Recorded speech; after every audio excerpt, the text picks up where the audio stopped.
Nigel.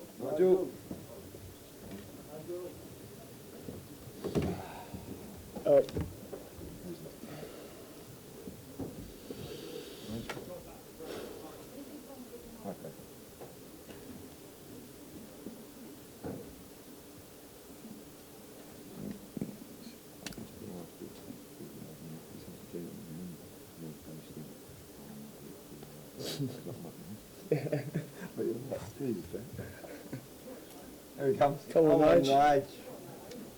You're always late, Nige.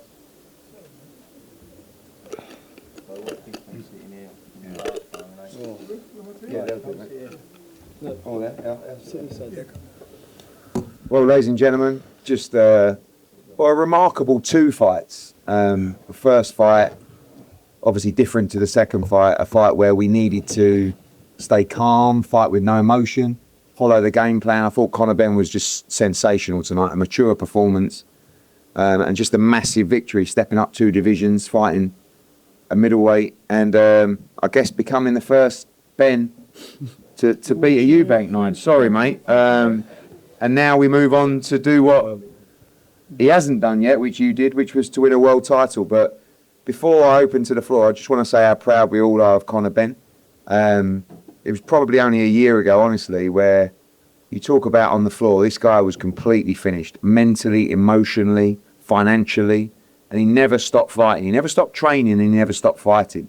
And I think, I said earlier in the ring, this event, sponsored by Movember, which is a charity designed to aid men's mental health. We talk about suicide rates and stuff like that. If people knew how down he was and how much trouble he was in all those parts of his life, he should be a true role model, an inspiration to those people to show there's always a way out. He always kept the faith, and he never stopped working, and he kept on believing.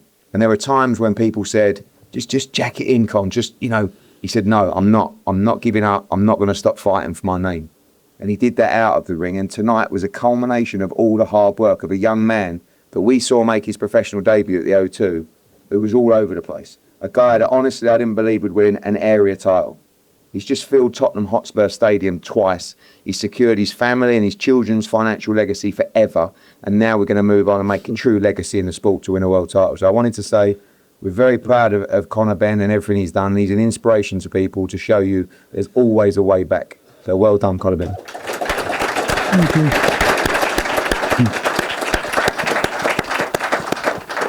Questions to the floor? Yeah. Hold on, sorry, we're going to... Yeah, congratulations, Conor. Did you anticipate, given what happened in the first fight, the second fight being quite so straightforward for you and you dominating in that fashion? I think for me, it was a matter of, when I said I beat myself that night, I really did feel like I beat myself. It wasn't the strategy, it wasn't the game plan. My head wasn't in the right place to fight. So a strong mind can carry a weak body, but a strong body can't carry a weak mind. And I looked strong. I looked very strong, but I was still broken. I had to fight for many reasons, for financial reasons, to be active, to give the public the fight. The public wouldn't have accepted any other fight. So I felt like I owed it to the public to have that fight. But was I ready? No, I can't say I was. But ultimately, I've gone in there and stayed disciplined and showed that I can box, the bigger man, without getting drawn into a fight, which is what he tried to do and which we very easily could have done. When I hurt him in the first or the second and I threw a haymaker, it very easily could have gone that way, but I just had to keep my emotions at bay and stay disciplined in there. You spoke in the build-up about this being your last fight at 160 and welterweight being the target, but given how heavy you came in and how well you handled it, do you think there might be maybe a fight at 54 before?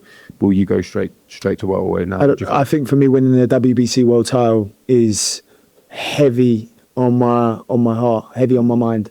Getting that WBC world title was the belt my dad won. It was the belt I would love to win. It's my dream. So for me to be one up on my dad with the Eubank Benn rivalry and also win the WBC world title, it'll be some moment for me. Just one last one. I wondered how you felt in the ring looking out and 50 Cent turning up. Did anyone tell you that was happening? No, but what's 50 Cent going to do?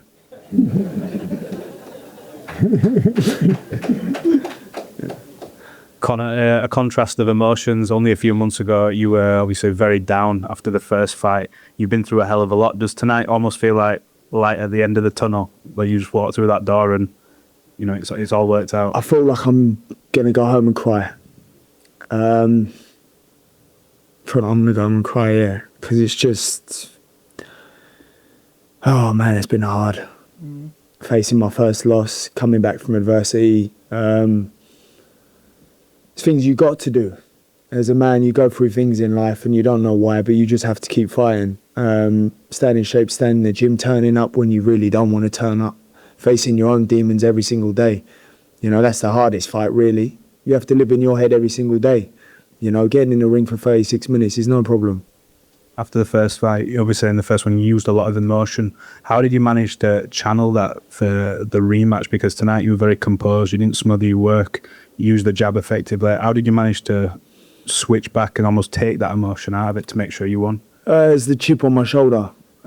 People saying, oh, you can't box, you can't do this. It was like, all right, cool, we'll watch then. Because ultimately, you say I can't do it, that's because you can't do it. I can do it because I'm set my mind to do it, and that was my fuel. I wake up in the morning and go, oh, what? People think I can't box? What, people think I can't out boxing for 12 rounds? Watch me. And that was my fuel. Everyone has their chimp on their shoulder that gets them going and gets them out of bed. That was mine for the camp. Conor, radio right here down the front. Last time we sat here, you were gutted because you couldn't get the knockout. You said it was just out of your reach. Tonight's the same. You got closer tonight, but is it still going to haunt you, even in victory, that you couldn't quite get the knockout finished? I did say early on in the week there was going to be a systematic beatdown, and that's what I done. Eubank said in the first round he knew he had made a mistake tonight. At what point in the fight did you know that he had made a mistake and this was going to be your night? When I hit him with that right hand, that was when I knew he won. I don't think he recovered. There was a body shot I threw in there early on, and I just targeted the body early on. The stiff jabs to the body, the rights to the right hooks to the body, the straight right hand to the body. It broke him down. And that was my strategy going in and staying disciplined. You were right, you took his soul in the first part as well. Yeah, I did. You were shouting something to him at the end of that round. What were you saying? I was just saying, it's easy work. Is that all you got? It was easy work. But the fight could have easily been the same fight if I hadn't been disciplined. There was moments in that fight where I was like, well, you want to go? Well, let's have it then. It's hard for me to sort of tone it down because I'm that character, I'm that guy in my head. So for me, it really is just me fighting myself in there and being disciplined. And I felt like a lot of pressure from my team, as in Tony and my dad, and to get it right. Because you can't get it right for 8 weeks and then not get it right fight night. Like, you'd be a mug. You know, so for me, it was like, I really wanted to do Tony proud because he knows I can do it. But you can't do it until you've done it. I done it. And the last one from me, obviously it's tied now. Is there any appetite? Done. Is there any appetite whatsoever? I don't know how long I can make 1474. So for me, I mean, listen, money always talks, doesn't it? But for me, for my personal reasons, how much money do you need? So for me, it's let me get that world title, and for me, that would be a box ticked. Conor, congratulations. Nigel, I had a question for you. You've been honest in the past about wanting more from Conor, but tonight he took a huge step forward and did brilliantly. How proud are you to be Conor Benn's dad? And how are you going to deal with all the jokes at home now? You're trying to make us cry up here now. Thank you for that, because it's actually, I don't know if Conor knows, but this is actually my last training camp. I won't be coming over no more. I've been coming over for spending like sometimes 6 to 8 months in a year here. I can't do it no more. I've got 3 lovely kids in Australia that need me. I've got a lovely wife who stood by me through thick and thin, and me and my wife are on the other side of the clock now. And I need to spend new quality time with my wife. And my little boy, Levi, I spent 10 years with Conor. Does that mean I'm bringing you all over then? No, you're not. No, you're not. I spent 10 years with Tony and Conor, helping him get to where he is today. And now I've got a lovely little boy, Levi, who wants to be a professional footballer. And now I've got to start working on his mindset. Conor's in good hands. Got Tony, Lee, Pedro, Dan, Justin, Kaleem. He's got an unbelievable team and a lovely wife as well, Vic. And so I'm leaving him in good hands, but I got to spend my time with my wife, who stood by me through thick and thin and loved me through everything that I went through. And I thank you, Caroline, because you actually made me the man that I am today. Without you, I don't even know I'd be here. Wow. So thank you. Conor, but Nigel, you just got a six-pack back. And she wants me to keep it for her. Conor, what does it actually mean to you personally and for your dad to win this battle and win it for the Benn family name? Do you know what? I'd say it would be on par with winning the world title for me, winning tonight. It meant a lot to me. You think 3 years in my career, this has been the fight. Family feud, it's generational. It's never been done before in history. So to forever have that win means a lot to me, and it will forever be cemented in history.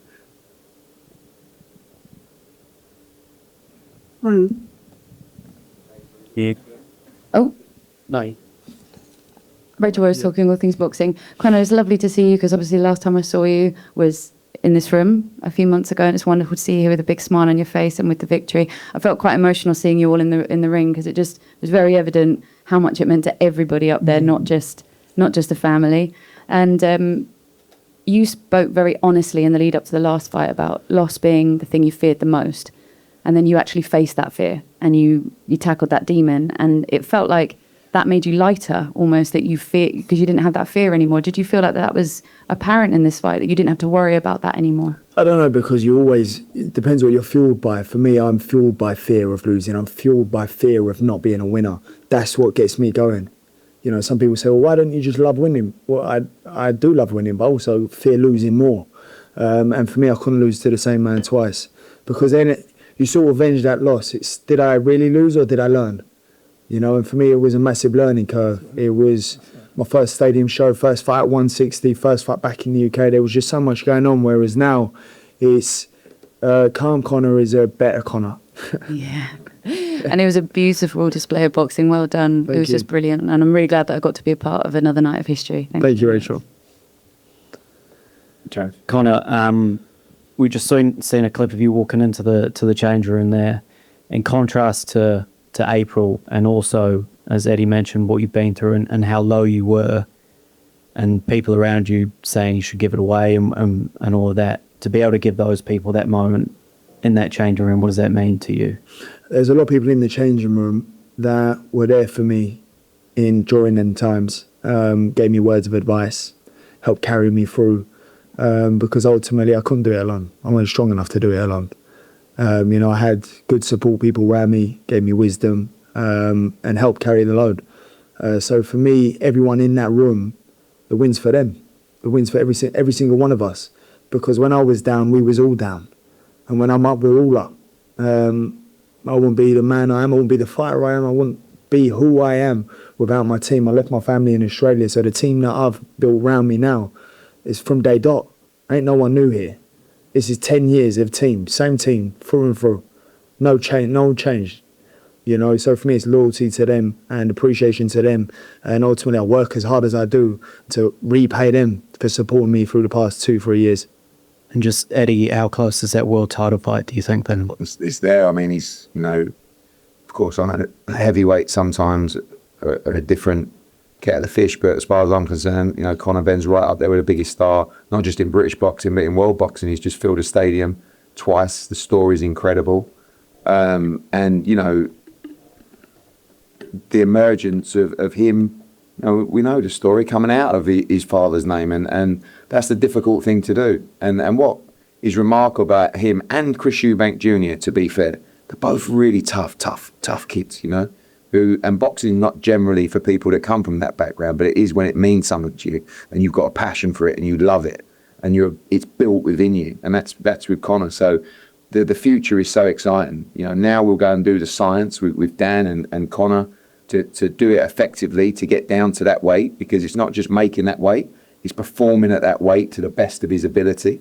But he's going to walk in, and people were calling him out after the Chris Eubank loss.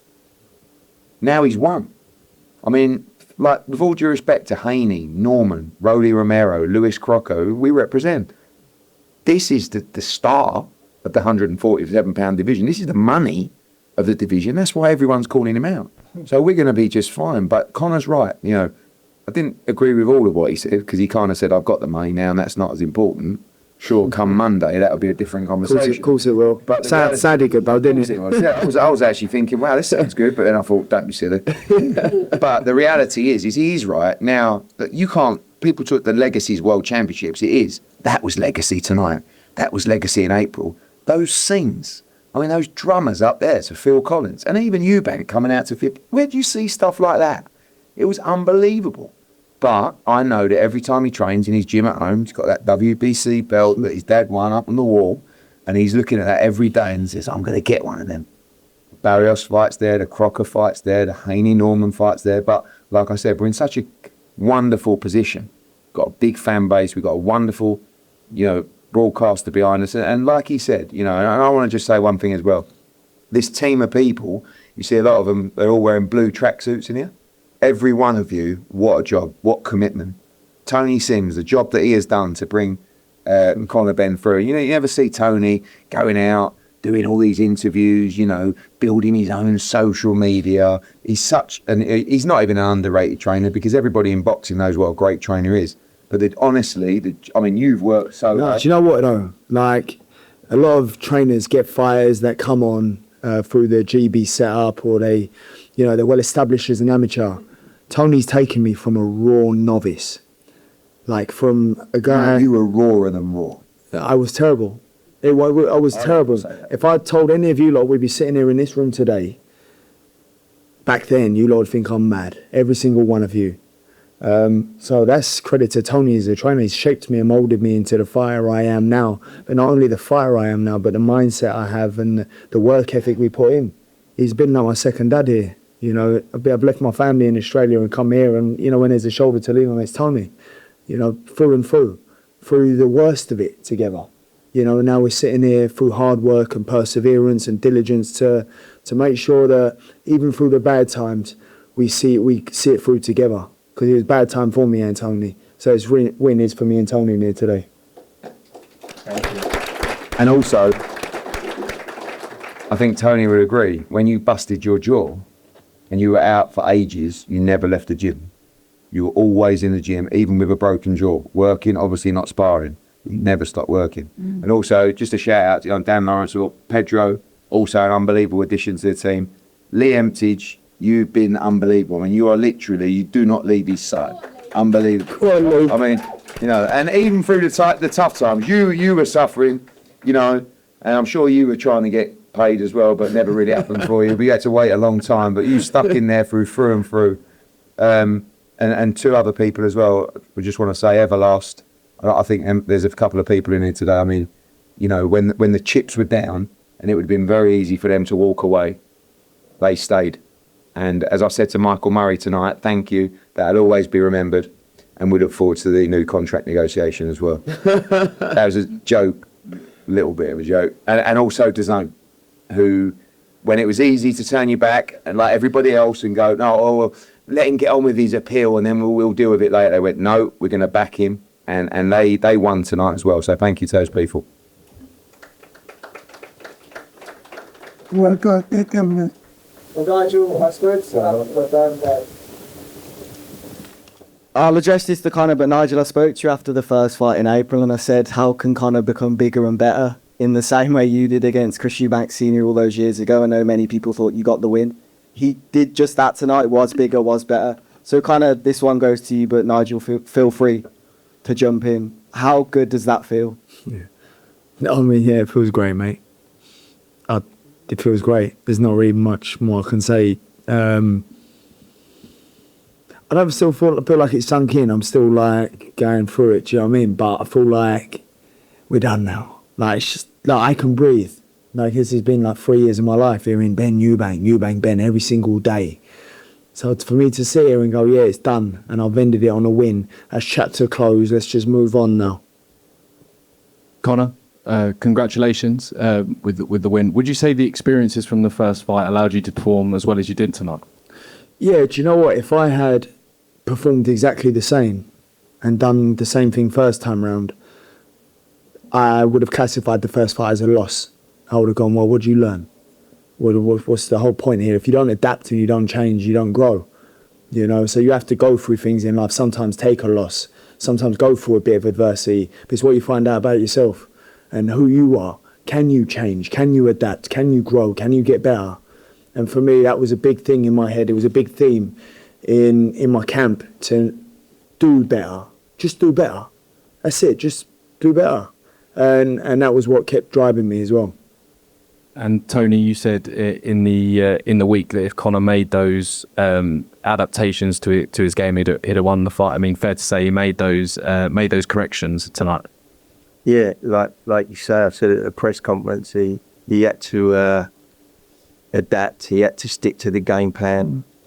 He worked hard in the gym to make them different changes in the way he's going to fight. And I said all along, if he does that, he'll win the fight convincingly, and he did win the fight convincingly. And I'm very proud of him that he stuck to the game plan, and he boxed so well, and he nearly ended it in that 12th round. If there was a little bit more time, it would have been over and done with. But I'm very proud of the way he boxed. And like I was saying earlier, he's as a coach, it's not always easy when you've got a 147 fighter and you're putting him in with a 160 fighter. It's it's very hard to develop the 160 power when you're a 147 fighter. But I think he showed tonight that he adapted really well.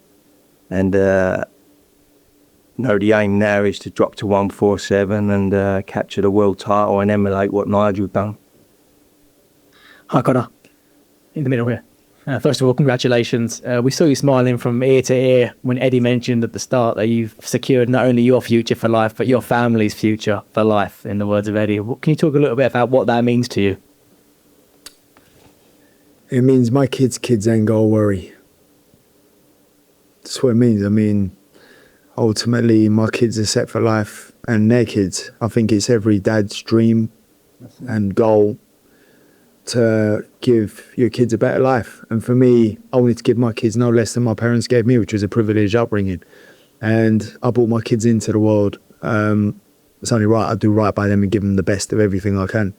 So when he said that, it's like, yeah, being a dad completed it, mate. Great. And just a final one from me. Eddie, we know you've had your back and forth with Chris Eubank Jr. this week.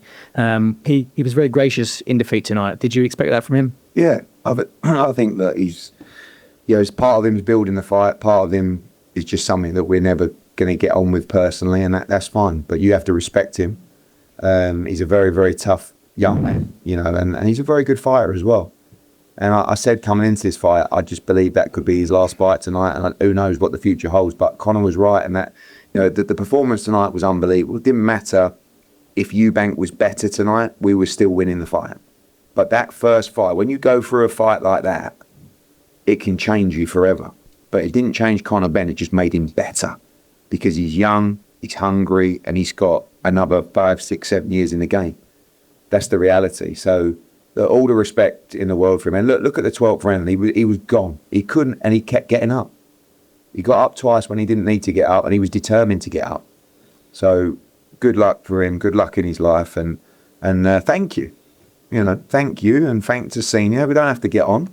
But look at what they've given us. I mean, not just what they gave us tonight, but what they gave us in April and what they gave us over the last 3 decades. Oh. And Nige, like... at the moment, mate, saw the fifth one tonight in the ring before the first bell, mate, Yeah, because he tried to suck all the oxygen out of the room, mate. And I'll be honest with you, at the press conference, I'm going to say it now, when they had the weigh-in, and we had a face-off, and he's dancing because he loves the limelight. He don't care about his son. He just loves the limelight. And he's dancing. He come right next to me. And I thought, let me just shake your hand. And I pulled him into a hug. And he put his hand like that up to me. I actually felt like I wanted to. And so when he tried to shake my hand tonight, I thought, I ain't playing your games, mate. I ain't playing your games. And I thought to myself, no, I don't even think I'll speak to him again because I find he's the right prat. He's an idiot. He tries to quote scripture and all that. He don't even know what he's talking about. He didn't even know what a frigging harlot was, and he was talking about himself. You know what I mean? So I just can't get him. When you have them two around you, everything's just so negative. And back in the day, we never talked disrespectful about our promoters that put in money in our banks, giving us a good life. We never done that with Frank Warren or Mickey Duff or whatever. We never slagged them off. But the way they used to talk about Eddie, how disrespectful is he? Both of them. And then Eubank's always talking about, oh, look, we're struggling at the way. Oh, he's going to kill my son. Mate, he's been a middleweight for how many years? Been IBO champion. But as soon as he fights the welterweight, we have problems. It's always bloody moaning. Always. I'm telling you what, I'm sick to death of them, to tell the truth. And I'm glad it's over now. I'm glad it's over, that we don't have to hear about him anymore. Thank you. Happy? I'm happy now. Go off my chest. Gunman Boxing, the baddest boxing channel in the UK.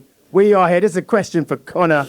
We are in the Spurs Stadium. A lot of fight fans felt that Chris Eubank Jr. was like Spurs tonight. He didn't turn up. Should he retire? I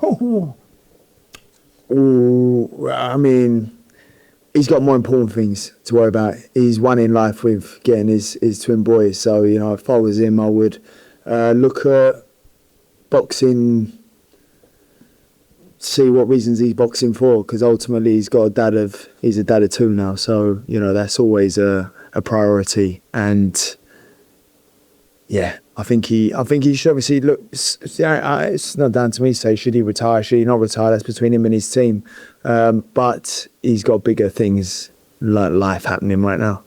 Father Time is unbeaten, and you were peppering him like a sirloin steak at times at will. Good on you, mate. Can you genuinely see him fighting again?